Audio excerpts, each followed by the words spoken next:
இடத்துல நின்று கொண்டிருக்கின்றோம் சகோதர சகோதரிகளே. இது சாதாரண ஊர் இல்லைங்க. சங்க காலத்திலிருந்து மலையமான் மன்னர்கள் ஆண்ட பகுதி இது.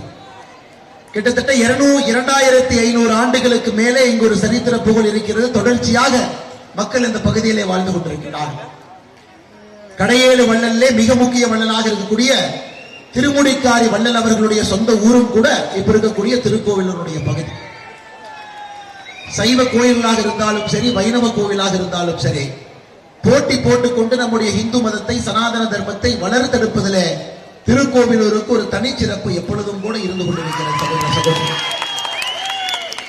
இந்த ஊர்ல நம்முடைய தமிழகத்தினுடைய ஜீவ நதியில மிக முக்கிய நதியாக இருக்கக்கூடிய தென்பெண்ணை யாருல இந்த ஊருக்கு வந்தால்தான் சங்க காலத்திலிருந்து பெரும்புலவராக வாழ்ந்த கபிலர் அவர்களுடைய கபிலர் கல் இருக்கக்கூடிய ஒரு பகுதி. இப்பொழுதும் கூட தொடர்ச்சியாக சரித்திர சான்று திருக்கோவிலை எங்கே சுற்றி பார்த்தாலும் கூட இருக்கும் சகோதர சகோதரி. அதையெல்லாம் தாண்டி மெய்ப்பொருள் நாயன்மார் அவர்கள் அரசாண்ட ஊர் இது.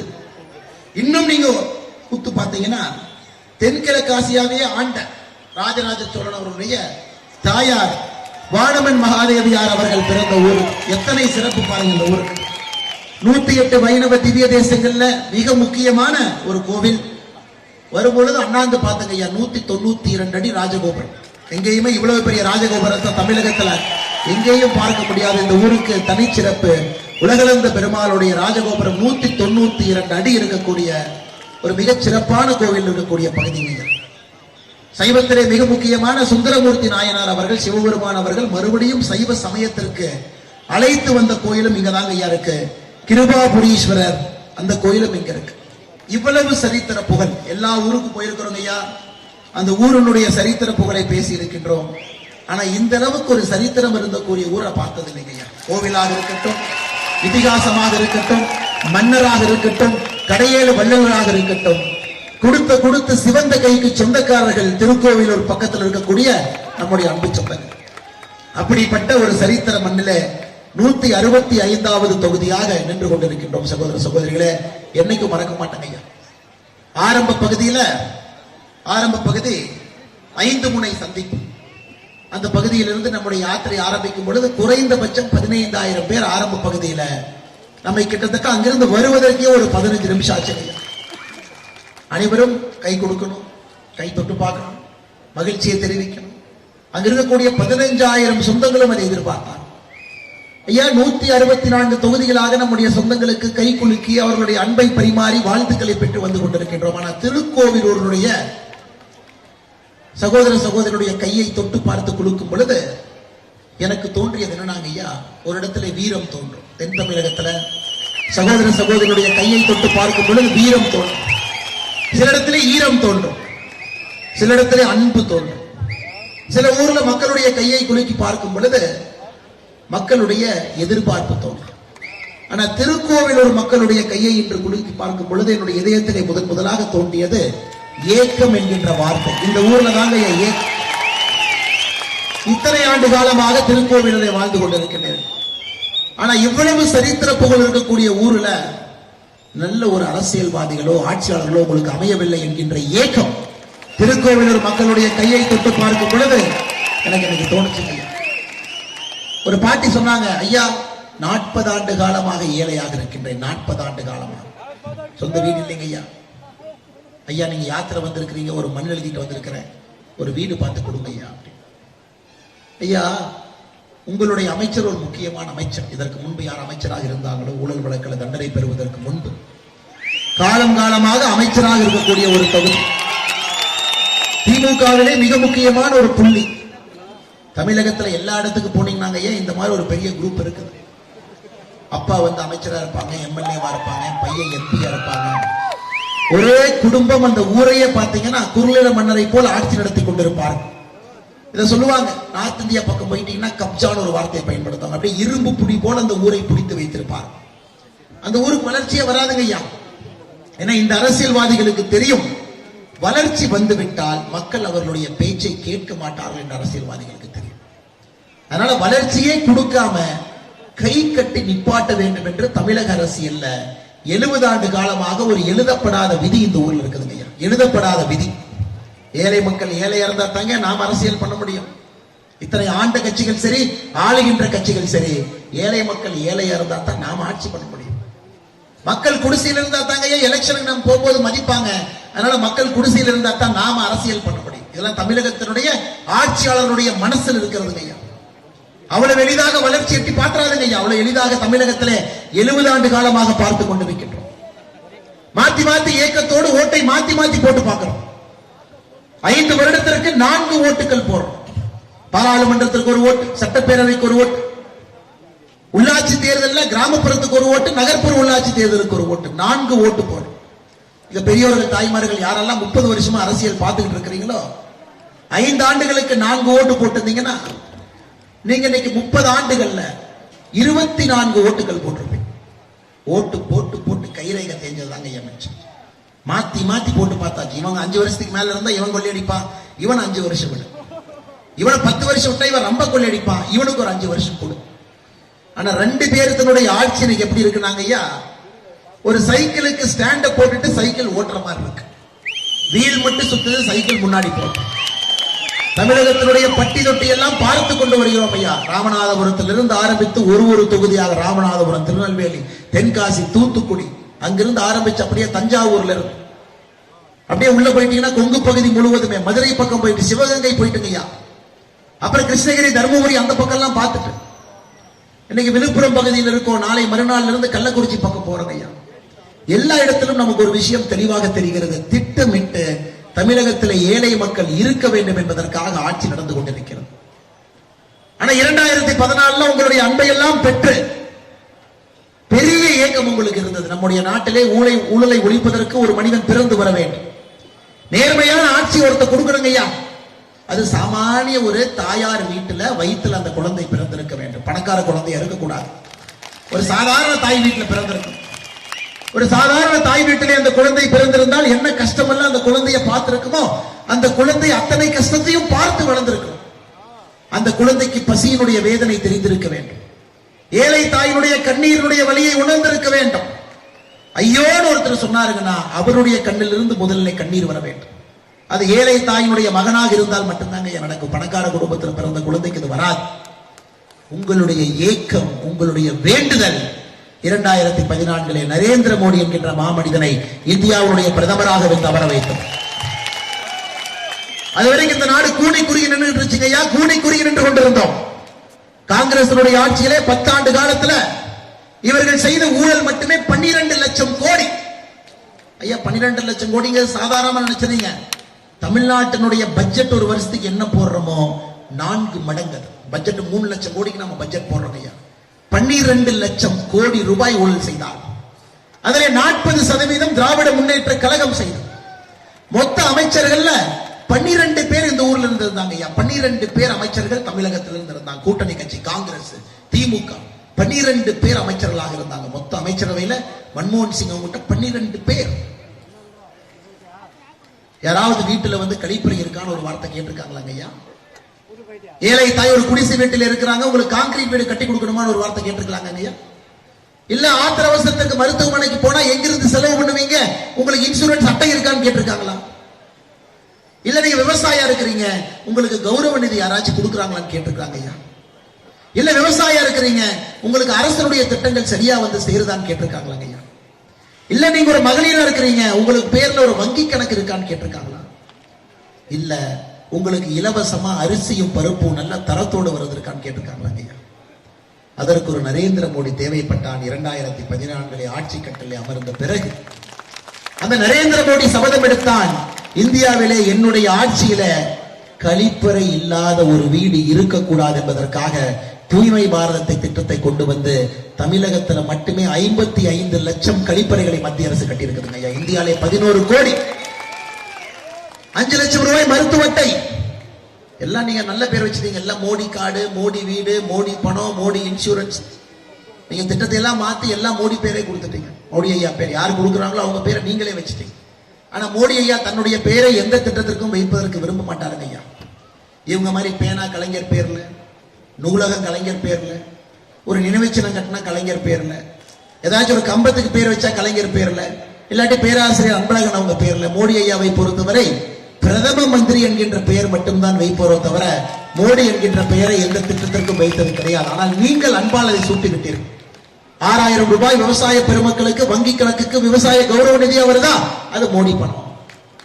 கொரோனா காலகட்டத்திலே 3 முறை 500 வந்துச்சா? அது மோடி பணம். 100 நாள் வேலை வாய்ப்பு திட்டத்துக்கு போறோம், சம்பளம் வாரம் நம்முடைய வங்கி கணக்குக்கு ஏறியதா? மோடி பணம். ரேஷன் அட்டை வைத்துக் கொண்டு ரேஷன் கார்டுக்கு போறோம்,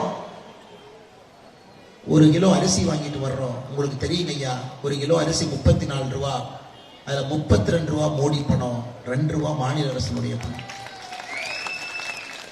அனைத்தும் இன்னைக்கு சகலமும் மோடி ஐயா உங்களோட நின்று செஞ்சுக்கிட்டு இருக்காருங்க. ஏனென்றால் ஒரு ஏழை தாயினுடைய மகனாக பிறந்த காரணத்தினால் அவருக்கு பசியினுடைய வலியும் உங்கள் கண்ணீரினுடைய அருமையும் அவர்களுக்கு தெரியும். ஆனா இங்க இருக்கக்கூடிய ஊழல் பெருச்சாலைகள் தமிழகத்தை சுரண்டி 1967 இருந்து தமிழகத்தை, அண்ணா அந்த சேர்மேன் எதிர்க்க நிக்காதீங்க, பின்னாடி பார்க்கணும் தலைவா கேளு. தமிழகத்தினுடைய மக்கள் வரிப்பணத்தை சுரண்டி இன்னைக்கு தமிழகத்திலே தலைமுறையாக ஏழைகள் இருக்கின்றார்கள். இந்த திராவிட கட்சிகள் என்ன செஞ்சாங்கன்னு ஒரே ஒரு கேள்வியை மட்டும் உங்க முன்னாடி வைக்கிறாங்க ஐயா. அந்த பொன்முடி அவர்கள் சாதாரண ஊழல் வழக்கு இல்ல. நீங்க 2007 இருந்து 11 வரை அமைச்சரா இருந்தாங்க, 4 ஆண்டுகள் 5 ஆண்டுகள் அமைச்சரா இருந்தாங்க. எல்லா அமைச்சரும் பண்ற ஊழல் தானே, நம்ம பண்ணாரு ஐயா. அந்த கணக்கு இல்லைங்கம்மா. அது பொன்முடி அவர்கள் மீது 3 வழக்கு, ஒரு வழக்கு அல்ல 3 வழக்கு. முதல் வழக்கு 2007 இருந்து 11 வரை அமைச்சராக இருக்கும் பொழுது வருமானத்துக்கு அதிகமாக சொத்தை சேர்த்தார், 66% அதிகம். இது முதல் வழக்கு. இதற்கு 3 ஆண்டுகள் தண்டனை கிடைச்சிருக்குதுங்க ஐயா. இரண்டாவது வழக்கு 2007 இருந்து 11 வரை அதே நேரத்தில் தமிழகத்தினுடைய சுரங்கம் அவருடைய கட்டுப்பாட்டில் மைனிங் இருந்துச்சு.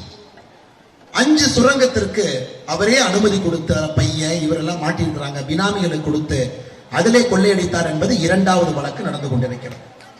அந்த 2வது வழக்கு ஐயா அவருடைய இல்லத்திலே, நம்முடைய அமலாக்கத்துறை அவருடைய இல்லத்துல போய் ரைடு பண்ணும் பொழுது அவருடைய இல்லத்திலே 81 லட்சம் ரூபாய் ரொக்க பணமும் 13 லட்சம் மதிப்பு இருக்கக்கூடிய பிரிட்டிஷ் பவுண்ட் பணமும். இதை விட ஆச்சரியம் பாருங்க, எல்லாம் லஞ்சம் வாங்கினாங்கன்னா நம்ம டிவியில பார்ப்போம், வீட்டுல கபோர்டுக்குள்ள ஒளிச்சு வச்சிருப்பாங்க, பீரோக்குள் ஒளிச்சு வச்சிருப்பாங்க, மெத்தைக்குள் ஒளிச்சு வச்சிருப்பாங்க.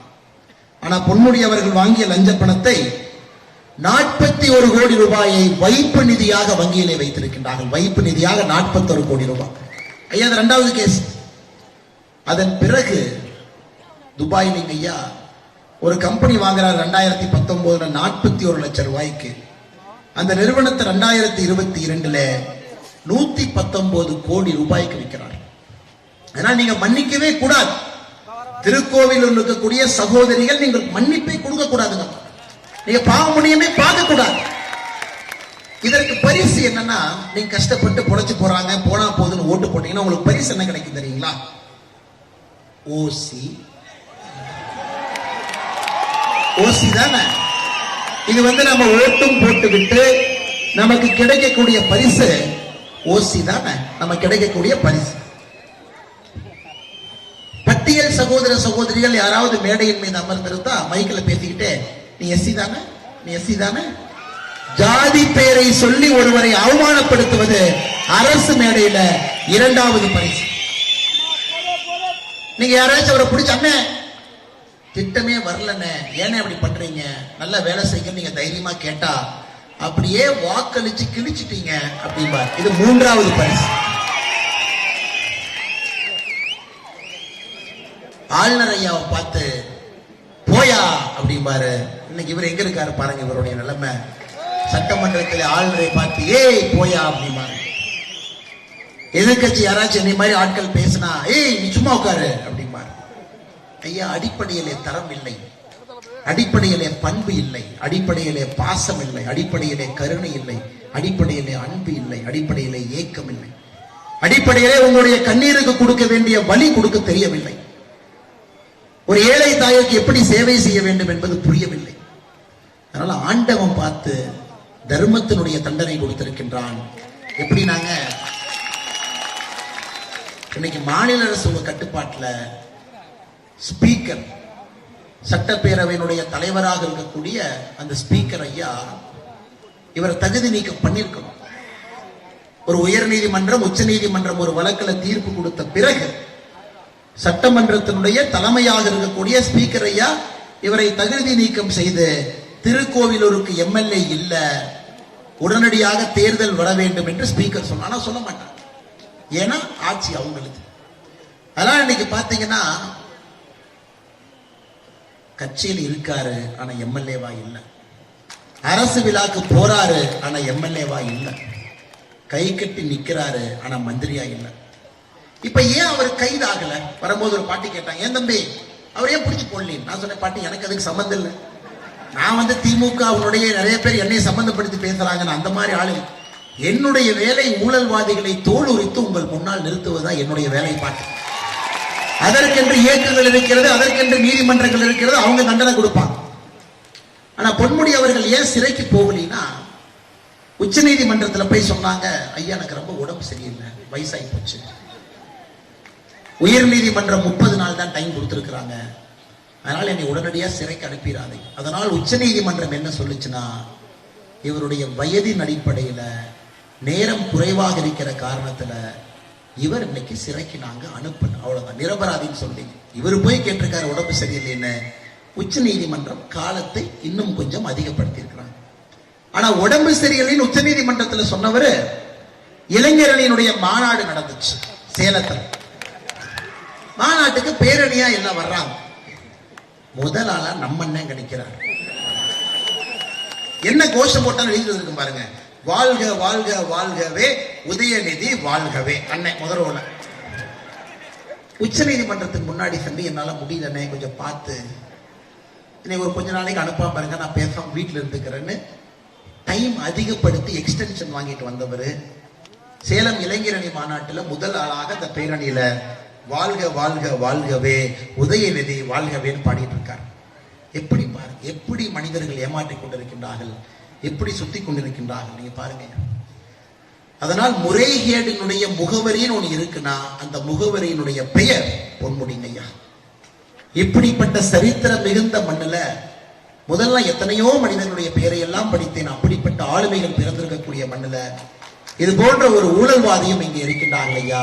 நமக்கு 2024 பாராளுமன்ற தேர்தல் ஒரு பெரிய வாய்ப்புங்க ஐயா, பெரிய வாய்ப்பு, பெரிய வாய்ப்பு.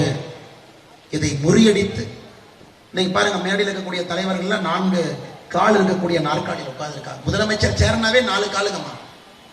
ஆனா தமிழக அரசியல் 4 கால்னா நீங்க ஏதோ பெஞ்சு சேர்ன்னு நினைச்சுக்காதீங்க. தமிழக அரசியல்ல ஒரு ஆட்சியாளர் 4 கால் இருக்கக்கூடிய நாற்காலியில் அமர்றாருன்னா அதுல ஒரு காலினுடைய பெயர் லஞ்சம், இன்னொரு காலினுடைய பெயர் ஜாதி அரசியல், இன்னொரு காலினுடைய பெயர் குடும்ப அரசியல், 4வது காலினுடைய பெயர் அடாவடித்தனம். இந்த 4 வச்சுதாங்கய்யா 70 ஆண்டு காலமாக தாய்மார்களே இங்கே அரசியல் நடந்து கொண்டிருக்கிறது. லஞ்சம், குடும்பம், அடாவடித்தனம், இதை வைத்துத்தான் இந்த 4 கால்கள் தான் தமிழகத்தினுடைய நாற்காலியா இருக்கு. அம்மா, இந்த 4 கால் இருக்கிற வரைக்கும் தமிழகத்திலே ஏழை மக்கள் ஏழைகளாக இருப்பார், அது எந்த மாற்று கருத்து இல்லை. லஞ்சம் இருக்கிற வரைக்கும் அது உங்களுக்கு வர வேண்டிய பணம் எவனோ சாப்பிட்டு இருக்கிறான். வங்கி கணக்கிலே 41 கோடி, துபாயிலே 119 கோடி, பிரிட்டிஷ் பவுண்டு 13 லட்சம், வீட்டுல சோதனை பண்ணா 81 லட்சம், இதெல்லாம் உங்களுக்கு வர வேண்டிய வரி பணம். லஞ்சம் இருக்கும் வரை தமிழகத்திலே ஒரு ஏழை தாய் இருக்கத்தான் செய்வார்கள். அந்த ஏழை தாயினுடைய வயிற்றிலே ஒரு ஏழை குழந்தை பிறக்கத்தான் செய்யும், லஞ்சம் இருக்கிற வரைக்கும். குடும்ப ஆட்சி, நிறைய பேர் கேட்கறீங்க, குடும்ப ஆட்சிக்கு நமக்கு என்னன்னு? என் பாட்டுக்கு நான் விவசாயம் பண்றேன், என் பாட்டுக்கு தோட்டத்துல காட்டுல வேலைக்கு பாக்குறேன், மாசம் 10,000 ரூபாய் சம்பாதிக்கிற சிவனேன்னு இருக்கிறேன். அது உதயநிதி ஸ்டாலின் வந்தா என்ன, இன்பநிதி ஸ்டாலின் வந்தா என்ன, அவன் பையன் கொண்டு வந்தா எனக்கு என்னன்னு, எம்பாட்டுக்கு நிம்மதியாகத்தானே இருக்கிறேன். ஏன்னா நம்மள என்ன, நீங்க மேடைக்கு போய் குடும்பாட்சி வேண்டாம் குடும்பாட்சி வேண்டான்னு நீங்க சொல்றீங்க அப்படின்னு ஒரு பாட்டி கேட்டாங்க. இதற்கு முன்பு ஒரு தொகுதியில ஒரு பாட்டி என்னை பார்த்து, ஏன் தம்பி குடும்பாட்சிக்கு எதிராக பேசிட்டே இருக்கிற, குடும்பாட்சிக்கும் எனக்கு என்னப்பா சம்பந்தம், நீ வேற ஏதாச்சும் பேசுப்பான். அம்மா, எதற்கு குடும்பாட்சி எதிர்த்து நாம் பேசிக் கொண்டிருக்கின்றோம் என்றால் ஒரு சின்ன உதாரணம் சொல்றேன். இங்க இருக்கிறவங்க எத்தனை பேர் வேலை பார்த்துட்டு இன்னைக்கு வந்திருக்கீங்க இந்த கூட்டத்துக்கு? கை தூங்க. அண்ணே, நான் ஏதோ ஒரு வேலை பார்த்துட்டு வந்தேன், ஒரு விவசாயம் பார்த்தேன், ஒரு 100 நாள் வேலை வாய்ப்பு பண்ணேன், அல்லது ஆட்டு மாடு பால் கறந்தேன், இல்ல ஆட்டை கொண்டே பட்டியல் ஓட்டிட்டு வந்தேன், ஏதோ ஒரு வேலை செஞ்சானே, செஞ்சுட்டு சாயந்தரமா ஒரு 4 மணி நேரம் ஃப்ரீயா இருந்தது. இந்த கூட்டத்துக்கு வந்து உட்கார்ந்துருக்கு. எல்லாருமே வேலை பார்த்தீங்களா? சரி, எங்க டீ கடை வச்சிருக்கிறவங்க, ஹோட்டல்ல மாஸ்டர்லாம் யாராச்சும் இருக்கீங்களா? கை தூக்க முடியுமா? டீ கடை மாஸ்டர்லாம் இருக்கிறாங்க.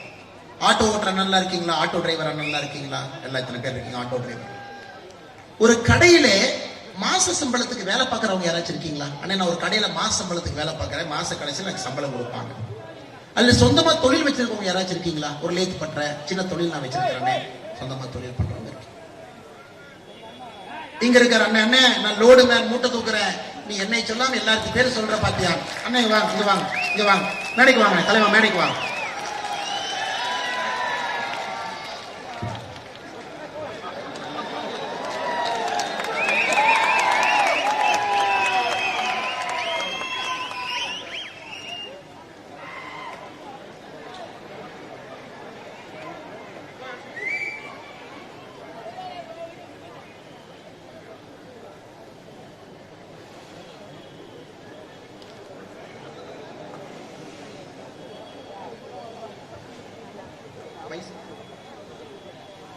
அண்ணனுக்கு வந்து 55 வயசு. நான் பேசுறத விட இவரு பேசுறதா சரியா இருக்குதுங்க அந்த கூட்டத்துக்கு. அண்ணனுடைய பெயர் பொன்னுரங்கன். அண்ணன் கிட்ட கேட்ட, அண்ணன் மூட்டை தூக்குவீங்களான்னு. அண்ணன் என்ன சொன்னாரு தெரியுங்களா? ஆமாண்ணே, மூட்டை தூக்குவேன். எத்தனை கிலோ தூக்குவீங்கன்னு? ஒரு 50 கிலோ 60 கிலோ 70 கிலோ தூக்குவேன். ஒரு மூட்டைக்கு எவ்வளவு கூலின்னு பொன்னுரங்கன் சொன்னார். அண்ணன், மூட்டைக்கு 6 ரூபா கூலின்னு. ஐயா, ஒரு மூட்டை தூக்குற நம்முடைய ஐயா பொன்னுரங்கன் அவர்கள் நல்லா நான் வச்சுக்கேன், ஒரு மூட்டை தூக்குனா தான் 6 ரூபா காசு. 50 கிலோ மூட்டையை தூக்குனா தான் காசு. காய்ச்சல் வந்தாலும் மூட்டை தூக்கணும், ஜுரம் இருந்தாலும் மூட்டை தூக்கணும், மழை வந்தாலும் மூட்டை தூக்கணும், குளிர் வந்தாலும் மூட்டை தூக்கணும். ஒரு மூட்டை தூக்கக்கூடிய அண்ணன் பொன்னுரங்கன் அவர்கள்ட்டே ஒரு தகுதி எதிர்பார்க்கறீங்கல்ல. அண்ணன் பலமா இருக்காரா? அண்ணனால வேலை செய்ய முடியுமா? அப்ப நம்ம அண்ணனை கூப்பிட்டு மூட்டை தூக்க சொல்லுவோம். ஒரு கடையில அண்ணனுக்கு 6 ரூபா கொடுப்போம். ஐயா, இத்தனை பேர் வேலை பார்க்கிறோம், நம்ம எல்லாருக்கும் தகுதி இருக்கனால தாங்க ஐயா ஒரு வேலை பார்க்கிறோம். நான் ஆடு மாடு மேய்க்கிறேன், விவசாயம் பார்க்கிறேன், எனக்கு ஒரு தகுதி இருக்கு, ஆடு மாடு வச்சிருக்கேன். அண்ணன் டீ கடையில மாஸ்டர் இருக்கிறீங்க, தகுதி இருக்கீங்க, டீ கடை மாஸ்டர் போறேன். அண்ணன் பரோட்டா மாஸ்டர் நிற்கிறாங்க, நான் பரோட்டா மாஸ்டர் போறேன். அல்லது பொன்னுரங்கன் என்ன மூட்டை தூக்குற தகுதி. இத்தனை பேருக்கு தகுதி இருக்கும் பொழுது மு.க. ஸ்டாலின் அவர்களுக்கும் உதயநிதி ஸ்டாலின் அவர்களுக்கும் என்ன தகுதி நான் கேட்கிறேன். அண்ணன்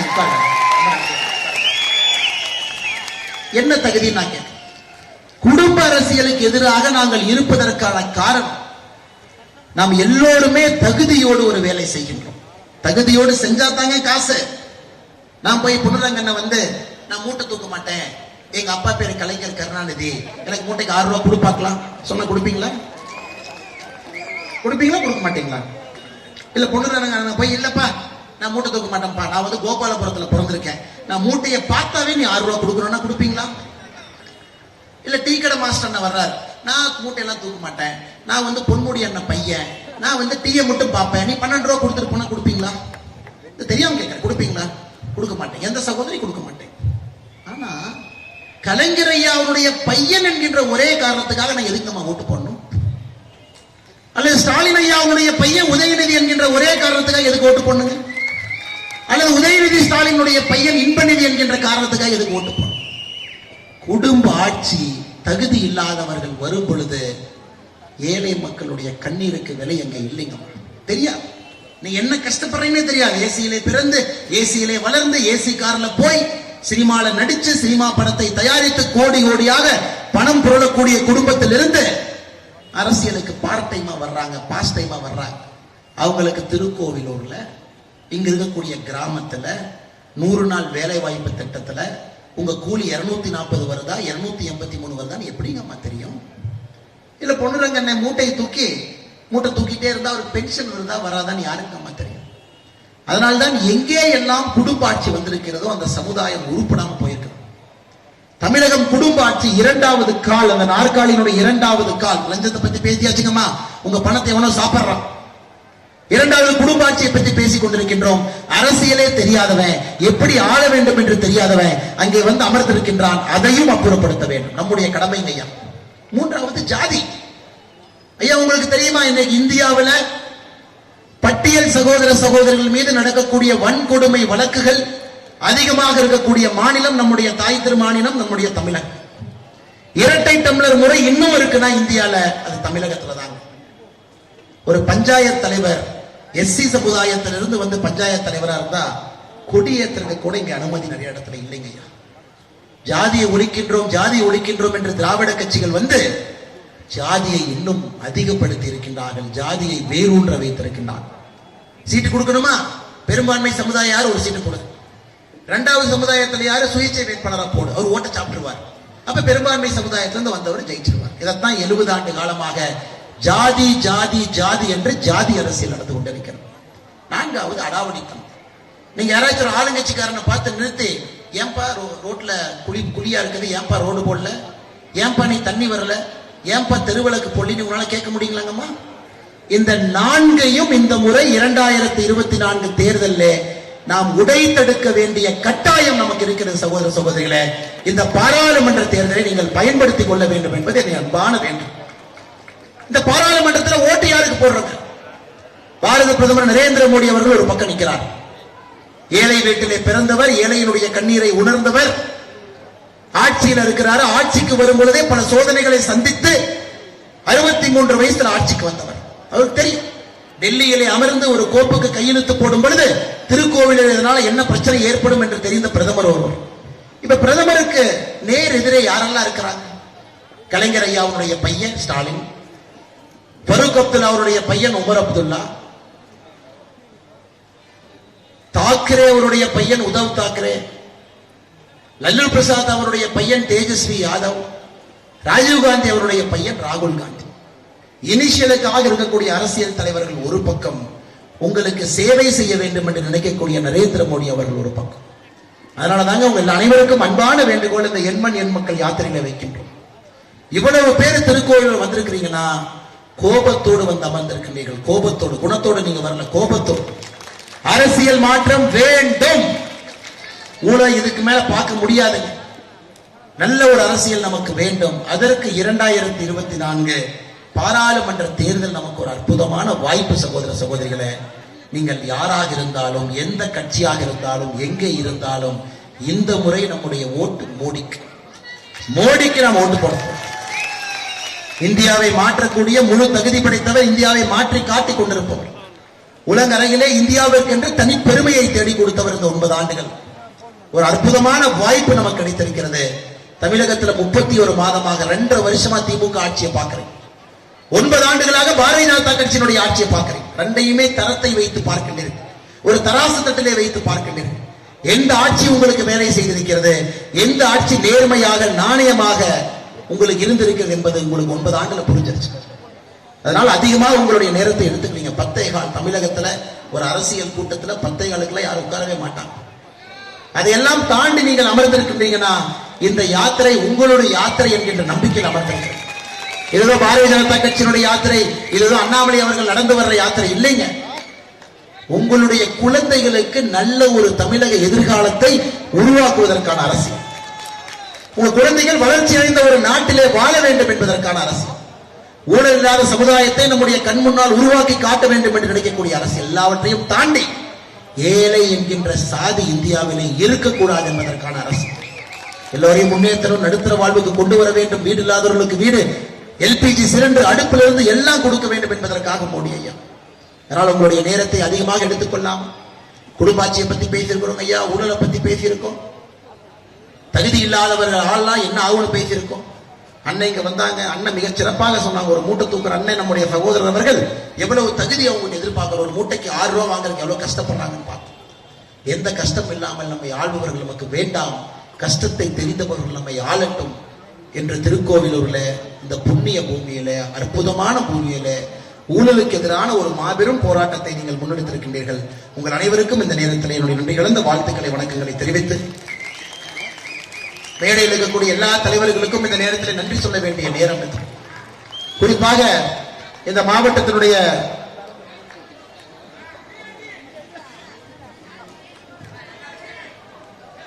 அக்கா இருங்க, அவங்ககிட்ட முடிச்சு லைனுக்கு வர, அவர்கிட்ட பேசிட்டு வாங்க.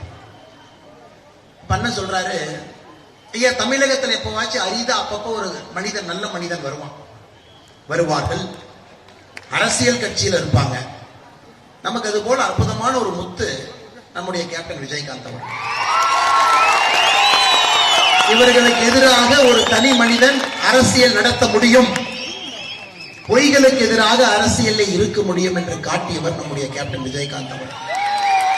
2006 2011 2 முறை சட்டமன்ற உறுப்பினராக இருந்து நமக்கு ஒரு நம்பிக்கையை கொடுத்தார். தமிழகத்திலே ஒரு மூன்றாவது ஒரு மனிதனுக்கு இடம் இருக்கிறது, ஒரு நம்பிக்கையை கொடுத்தாங்க, ஒரு மாற்றம் இங்கே சாத்தியம் என்கின்ற நம்பிக்கை கொடுத்தாங்க. இல்லை, கேப்டன் அவர்கள் நம்மோடு இல்லை, இரவணி சேர்ந்திருக்காங்க. ஆனா பாரத பிரதமர் நரேந்திர மோடி அவர்கள் நம்முடைய கேப்டன் விஜயகாந்த் அவர்களை உயரிய விருது கொடுத்து கௌரவப்படுத்தியிருக்கிறார்.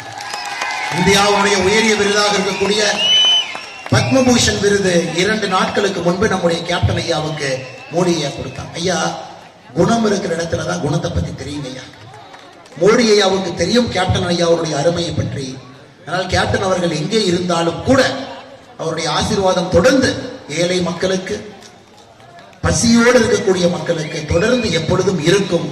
கேப்டன் அவர்கள் விரும்பிய ஒரு நல்ல தமிழகத்தை நாம் அனைவரும் சேர்ந்து உருவாக்குவோம் என்று சொல்லி இந்த அற்புதமான கூட்டத்திற்கு நிறைய பேசணுங்கம்மா. 10 கால் ஆச்சு, பெண்கள் நீங்களாம் வீட்டுக்கு போகணும், அது ஒன்று மட்டும்தான் எனக்கு கவலை. நீங்களாம் பக்கத்து கிராமத்திலிருந்து வந்திருப்பீங்க, அதிக நேரம் உங்களை அமர வைக்க கூடாது என்பதற்காகத்தான் வேகமா என்னுடைய உரையை முடிக்கின்றேன். அக்கா, நீ கொஞ்சம் முன்னாடி வாங்க, அப்படி முன்னாடி வாங்க. அதனால் வந்திருக்கக்கூடிய எல்லா சகோதர சகோதரிகளுக்கு, பெரியவர்களுக்கு, தாய்மார்களுக்கு நன்றிகளும் வாழ்த்துக்களை வணக்கங்களை தெரிவித்து இந்த அற்புதமான யாத்திரை மிகச் சிறப்பாக இங்கே நடந்து கொண்டிருப்பதற்கு மிக முக்கிய காரணமாக இருக்கக்கூடிய இந்த மாவட்டத்தினுடைய ஆற்றல் மிகுந்த தலைவர் அண்ணன் VNT கலிவர்தன் அவர்களுக்கு நான் நன்றிகள் சொல்ல கடமைப்பட்டிருக்கின்றேன். ஏன்னா, ஒரு முறை மாற்றி வைக்கப்பட்ட யாத்திரையை 2வது முறை இவ்வளவு பெரிய எழுச்சியோடு நடத்தி காட்டுறாருன்னா உண்மையாலும் அவரையும் அவருடைய குழு மேடையில் இருக்கக்கூடிய எல்லா தலைவர்களையும் இந்த நேரத்தில் நாம் பாராட்டி ஆக வேண்டும். அப்படிப்பட்ட அற்புதமான யாத்திரை இங்கே நடந்திருக்கிறது. அண்ணன் AG சம்பத் அவர்களுக்கு அறிமுகமே தேவையில்லை. அவருடைய தந்தை கோவிந்தசாமி ஐயா, நான் அடிக்கடி அண்ணன் கிட்ட சொல்லுவேன், அண்ணன் உங்களுடைய தந்தை மட்டும் திமுக காரனுக்கு உதயசூரிய சின்னம் கொடுக்காம இருந்தா தமிழ்நாடு எப்பவோ தப்பிச்சிருக்கும். அவருடைய தந்தையார் தான் உதயசூரியம் சின்னத்தையே திராவிட முன்னேற்ற கழகத்துக்கு கொடுத்தார். தந்தையார் சட்டப்பேரவை உறுப்பினராக இருந்து, மகன் சட்டப்பேரவை உறுப்பினராக இருந்து இந்த பகுதியினுடைய மக்களுடைய குரலாக தொடர்ந்து இருக்கக்கூடிய அண்ணன் AG சம்பத் அவர்கள் நம்முடைய கட்சியினுடைய மாநில துணைத் தலைவராக இருக்கிறாங்க. அண்ணன் அவர்களுக்கு இந்த நேரத்தில் நன்றி கலந்த வாழ்த்துக்களை வணக்கங்களை தெரிவித்துக் கொள்கின்றேன். மாவட்ட பொதுச் செயலராக இருந்து இந்த யாத்திரை பொறுப்பை முழுமையாக ஏற்று மிகச் சிறப்பாக இந்த யாத்திரை நடத்தி காட்டிக் கொண்டிருக்கக்கூடிய அண்ணன் TK முரளி அவர்களுக்கு இந்த நேரத்தில் என்னுடைய நன்றி கலந்த வாழ்த்துக்களை வணக்கங்களை தெரிவித்துக் கொள்கின்றேன். இந்த பகுதியினுடைய தொகுதி பொறுப்பாளராக இருந்து, மூத்த தலைவராக இருந்து மிகச் சிறப்பாக யாத்திரை பணிகளை செய்திருக்கக்கூடிய அண்ணன் சிவன் தியாகராஜன் அவர்களுக்கு, தரவு மேலாண்மை பிரிவினுடைய தலைவராக இருக்கக்கூடிய அண்ணன் கார்த்திகேயன் அவர்களுக்கு, மாநில செயற்குழு உறுப்பினர் அண்ணன் பரதன் அவர்களுக்கு இந்த நேரத்தில் என்னுடைய நன்றி கலந்த வாழ்த்துக்களை வணக்கங்களை தெரிவித்துக் கொள்கின்றேன். நம்முடைய மூத்த தலைவர்கள், மாவட்ட கமிட்டியில் இருக்கக்கூடிய அண்ணன் வசந்தன் அவர்கள், புவனேஸ்வரி அவர்கள், வேலு அவர்கள், ராமலிங்கம் அவர்கள், அன்பு ஐயனார் அவர்களுக்கு இந்த நேரத்தில் நன்றி கலந்த வாழ்த்துக்களை வணக்கங்களை தெரிவித்துக் கொள்கின்றேன். மாவட்டத்தினுடைய அணித் தலைவர்களாக இருக்கக்கூடிய பத்மா பரணி அவர்கள், சதீஷ்குமார் அவர்கள், ஹேமச்சந்திர அவர்கள் நன்றிகளை தெரிவித்து, நம்முடைய ஆற்றல் மிகுந்த ஒன்றிய தலைவர்கள் அண்ணன் ரவிச்சந்திரன் அவர்கள், ஹரிகிருஷ்ணன் அவர்கள், செல்வகுமார் அவர்கள், தென்னரசு அவர்கள், வெங்கடேசன் அவர்கள், பத்ரி நாராயணன் அவர்களுக்கு என்னுடைய வாழ்த்துக்களை வணக்கங்களை தெரிவித்து, நம்முடைய வேறு வேறு பிரிவினுடைய மாவட்ட தலைவராக இருக்கக்கூடிய அண்ணன் NRK ராதாகிருஷ்ணன் அவர்கள், செந்தில்குமார் அவர்கள், பிரபாகரன் அவர்கள், ரவிச்சந்திரன் அவர்கள், சந்தோஷ்குமார் அவர்கள், கமலசேகரன் அவர்கள், ஜெயவேல் அவர்கள், அப்பர் சுந்தரம் அவர்கள், ஹரிகரன் அவர்கள், அசோகன் அவர்களுக்கு இந்த நேரத்தில் நன்றி கலந்த வாழ்த்துக்களை வணக்கங்களை தெரிவித்து, நம்முடைய பத்திரிகை நண்பர்களுக்கு வாழ்த்துக்களை வணக்கங்களை தெரிவித்து, மிக முக்கியமாக இந்த யாத்திரையினுடைய கதாநாயகி நீங்க தாங்க. நீங்க எல்லாம் இந்த யாத்திரையே இல்லை. ஒரு முறை தள்ளி வைக்கப்பட்டிருந்தாலும் கூட பொறுமையாக 2வது முறை இந்த யாத்திரையிலே பங்கெடுத்து, நேரமாக இருந்தாலும் கூட இந்த யாத்திரையிலே முழுமையாக இருந்து, நீங்கள் நினைக்கக்கூடிய அரசியல் மாற்றம் பாரதிய ஜனதா கட்சி மூலமாக, மோடி ஐயா மூலமாக, என் மண் என் மக்கள் யாத்திரை மூலமாக வரும் என்கின்ற பெரிய நம்பிக்கையோடு வந்திருக்கக்கூடிய அன்பார்ந்த சகோதரிகள், பெரியோர்கள், தாய்மார்கள், இளைஞர்கள், இல்லத்தரசிகள், குழந்தைகள் அனைவருக்கும் இந்த நேரத்தில் வாழ்த்துக்களை வணக்கங்களை நன்றிகளை தெரிவித்துக் கொள்கின்றேன். நன்றி, வணக்கம். பாரத் மாதா கி